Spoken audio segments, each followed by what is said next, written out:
आजची कथा दुर्गट नदीचा आवाज. असंच एक गाव होतं. नाव पांढरवाडी. ते गाव सुंदर, शांत, पण एक जागा मात्र भयान होती. गावाच्या बाहेर वाहत असलेली दुर्गट नदी होती. त्या नदीवर कोणीच कधी रात्री जात नसे, कारण म्हणायचं तिथे रात्री रडायचा आवाज येतो आणि ज्या माणसाने तो आवाज ऐकला त्याचं मन विचित्र होतं.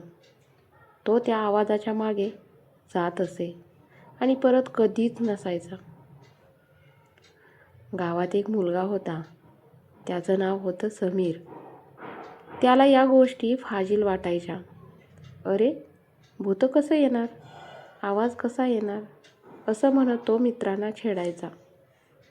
एका दिवशी त्याच्या मित्रांनी त्याला चॅलेंज दिलं. आज रात्री 12 वाजता नदीवर जा आणि तिथून एक दगड घेऊन ये. समीर तयार झाला. त्या रात्री घड्याळात 12 वाजले. समीर टॉर्च हातात घेऊन नदीकडे निघाला. धुकं होतं, इतकं की टॉर्चची लाईट देखील धुक्याला भेदू शकत नव्हती. जशी नदी जवळ आली, थंड वारा अंगावर काटा आणणारा होता. अचानक, कोण आहे? समीर थबकला. रडण्याचा आवाज अगदी हळू पण जवळ येत होता. तेवढ्यात समीरला नदीकाठावर एक साडी घातलेली स्त्री दिसली. पाठीमागून केस लांब, पूर्ण ओले, आणि ती रडत होती.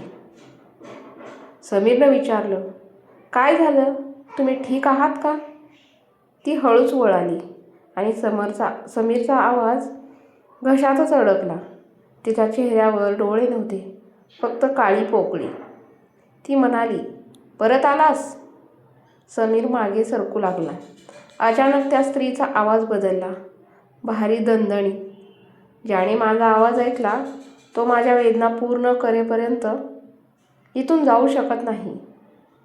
त्या क्षणी समीरच्या कानात शेकडो आवाज सुरू झाले. रडण्याचे, किंचाळण्याचे, बुडताना मदत मागणारे आवाज. समीरची टॉर्च खाली पडली. त्याचे पाय जड झाले. तो हलू शकत नव्हता. ती स्त्री हळूहळू पुढे आली. तिचे ओले केस जमिनीवर ओढत होते. ती त्याच्या अगदी जवळ आली आणि हळूच म्हणाली, मला दगड दे, जो तू 3 वर्षापूर्वी नदीतून फेकला होता. समीरच्या डोक्यात विजेप्रमाणे आठवण चमकली. कधीतरी शाळेतून परतताना तो या नदीवर आला होता आणि एक मोठा पांढरा दगड नदीत फेकला होता.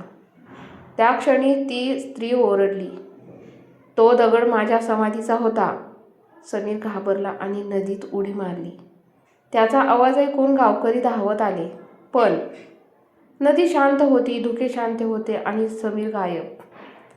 आजही पांढरवाडीत एक नियम आहे, कोणालाही रात्री नदीकडे जायचं नाही, कारण कधी कधी धुक्यातून एक आवाज येतो, माझा दगड दे, आणि तो आवाज ज्याने ऐकला त्याचं नाव दुसऱ्या दिवशी गावाच्या स्मशानभूमीत लिहिलं जातं.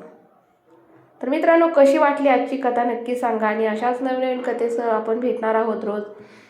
तर अशी तुमच्याही डोक्यात काही कल्पना असेल तर मला सांगू शकता. तर कशी वाटली आजची कथा नक्कीच कमेंटमध्ये सांगा आणि उद्या भेटू नवीन कथेसह. तोपर्यंत बाय, टेक केअर.